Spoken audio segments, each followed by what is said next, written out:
This channel does not promote any violent, harmful, or illegal activities. All content provided by this channel is meant for an educational purpose only. সঠিক সময়ে বাধাহীনভাবে SIR এর কাজ শেষ হোক মন্তব্য supreme কোর্টের। বাংলায় এসআইআর এর 95% কাজ শেষ। 28 ফেব্রুয়ারি ভোটার তালিকা প্রকাশ করতে চায় কমিশন।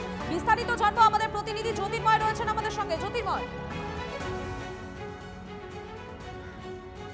দেখো, আজ প্রধান বিচারপতি তিনি পর্যবেক্ষণে বলেছেন যে পশ্চিমবঙ্গে এক্সট্রাঅর্ডিনারি সিচুয়েশনে এক্সট্রাঅর্ডিনারি পদক্ষেপ করতে হয়েছে এবং এটা কিন্তু শুধুমাত্র প্রধান বিচারপতির বক্তব্য নয়।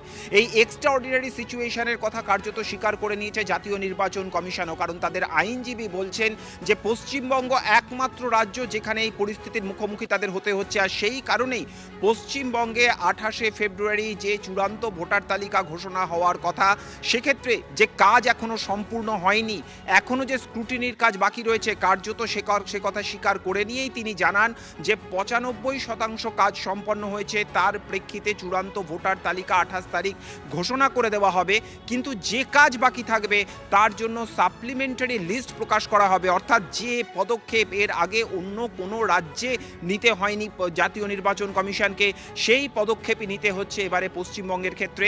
অর্থাৎ সম্পূর্ণ যে ফাইনাল ইলেকটোরাল রোল, সেই ইলেকটোরাল রোল কিন্তু আক্ষরিক অর্থে ফাইনাল হচ্ছে না। আবারও সাপ্লিমেন্টারি লিস্ট যে ঘোষণা করা হবে তা জাতীয় নির্বাচন কমিশনের আইনজীবী সুপ্রিম কোর্টে জানিয়ে দিয়েছেন। ধন্যবাদ তোমাকে। সরাসরি নজর রাখবো আমরা সিইও অফিসের সামনে, সেখানে বিএলওদের বিক্ষোভ। আমাদের প্রতিনিধি শ্রাবন্তী রয়েছেন। শ্রাবন্তী, কি ছবি? এসআইআর শুনানি যখন চলছিল তার পরপরই সিইও দপ্তরের সামনে বিক্ষোভে সামিল হয়েছেন যারা বিএলও অধিকার মঞ্চের রক্ষার। তারা এই মুহূর্তে তাদের বক্তব্য, একের পর এক মৃত্যু, তারপরেও হেলদোল নেই কমিশনে।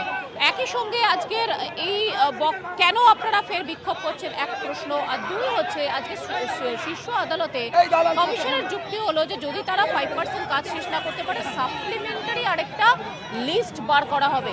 আপনারা তো এই দাবি চেয়ে এসেছিলেন যে সময়টা বাড়ানো হোক।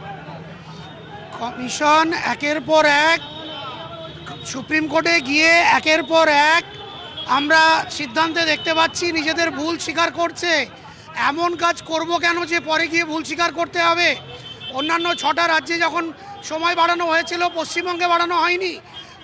কমিশনের যে গোটা এসআইআর প্রক্রিয়ায় পশ্চিমবঙ্গে কমিশনের যে ভূমিকা, এবং জ্ঞানেশ কুমারকে অবিলম্বে সিবিআইয়ের আওতায় নিয়ে এসে তদন্ত করতে হবে, অথবা সুপ্রিম কোর্টের রিটায়ার্ড জাজ দিয়ে পুরো এসআইআর প্রক্রিয়া পশ্চিমবঙ্গে তদন্ত করতে হবে। অর্ডারের আন্ডারে শেষ পর্যন্ত এসআইআর চলে যাচ্ছে, তার ফলে তো এবার প্রত্যেকটা ক্ষেত্রে তারাই সমস্ত সিদ্ধান্তটা নেবেন। এটা তো আপনাদের বিপক্ষে চলে গেল মনে হচ্ছে না?